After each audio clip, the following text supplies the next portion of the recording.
এখানে নতুন একটা দোকান হয়েছে, ঠিক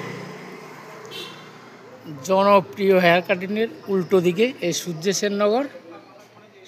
সেন নগরের বেরিয়ে দোকানটা ফাস্ট ফুডের। আপনার এখানে কি হয়? টিফিনে পাবে কচুরি, চানা মশলা, আলুর চপ, বেগুনি, আপনার ভেজিটেবিল চপ, ডিমের ডেবিল। রাত্রিতে থাকবে রুটি, তড়কা, চিকেন কষা, চা। এই হলো দোকান, শুনতে পেলেন কি হয় এবং ভালো খাবার। আমি খেয়েছি, আসবেন, খুব ভালো।